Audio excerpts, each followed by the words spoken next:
Hello Internet, my name is Lave and I watched Solo, a Star Wars story which, if you can't tell by the terribly imaginative title, is the origin story of everyone's favourite space scoundrel, Han Solo, years before he meets Luke Skywalker and the rest of the rebellion. So let's start with the obvious. How does Alden Ehrenreich do as Han Solo? And yeah, he's okay. He's got a passing resemblance of a young Harrison Ford. There is a close-up shot of him at one point and I swear I saw the old chin scar. I might be wrong about that. It might be my eyes playing tricks on me.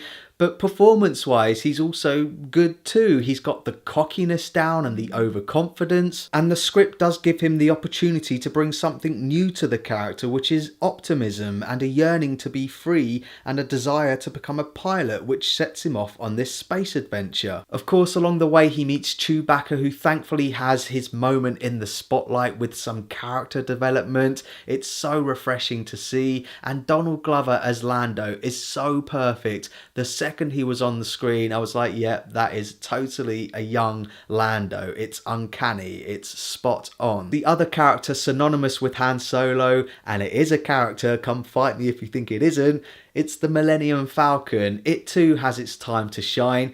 There is one moment where I was like, oh, I hope they're not going to do that, and then they do it, and I was like, oh no, but in the end it doesn't really matter.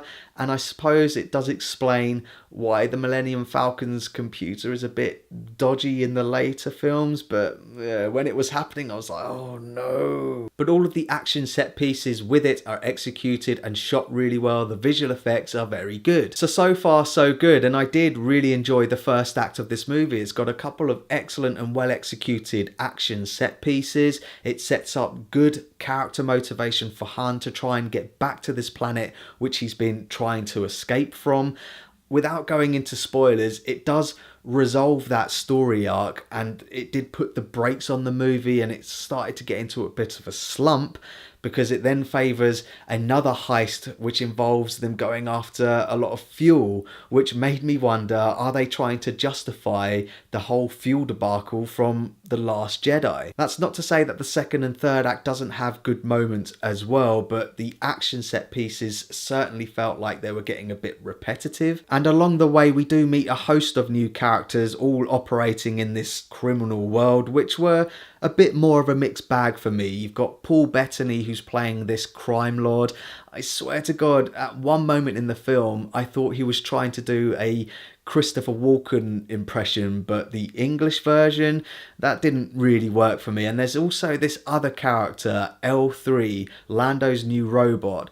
I completely understand what they were trying to do with this character. She's very much the comic relief, but I just found her quite annoying. The other new characters are fine too. Woody Harrelson plays a mentor type figure to Han, who tends to foreshadow a lot of the movie, which in turn makes it quite predictable. You've also got Emilia Clarke as Kira, a childhood friend and love interest to Han. Yeah, she's fine too. There's also a cameo from a previous Star Wars character, which I completely wasn't expecting, but I do have mixed feelings about it. Whilst it was great to see this character on the big screen again, it did come across as the business cogs at Disney churning and putting this character in to say, yeah, we're thinking about doing another spin-off movie. What do you reckon about that, yeah? I don't know. It also depends how they do this other spin-off. Is it going to be another animated Star Wars film, or is it going to be one of the books?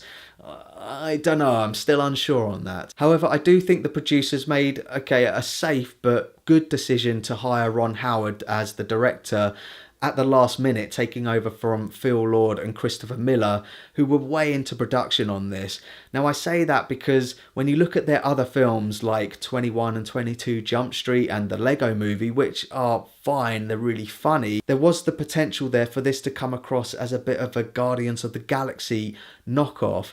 I'm purely speculating on this. There is a character who is straight up Rocket Raccoon, but with Ron Howard on board, who is an alumni of Lucasfilm, he previously did Willow, which is a guilty pleasure of mine. He's definitely steadied the ship, and the best thing that I can say is that it does feel like it's set in the Star Wars universe. There's plenty of fantastic photography in obviously real locations, which which blends in beautifully with the CG, which is top drawer. My only issues with the film are really that the second and third act weren't as good as the first act, and there's plenty of Star Wars references in there. You're going to spend most of your time saying, I understand that reference, and I do think they maybe go a bit OTT with it, but hey, it's a Star Wars movie. So that's my thoughts on Solo, a Star Wars movie, and pause the video if you want to take a closer look at my enjoyment tracker now. It's a perfectly serviceable sci-fi action film which just happens to be set in the Star Wars universe. It in no way diminishes or discredits any of the characters, including Han Solo. It's fine. So thanks very much for watching my review of Solo, a Star Wars movie. If you've seen it, let me know what you think down in the comments. And as always, thanks very much for watching this video. I really do appreciate it. If you can, give this video a like, and don't forget to share the Lave. Woo, woo. That's a bad Chewie impression.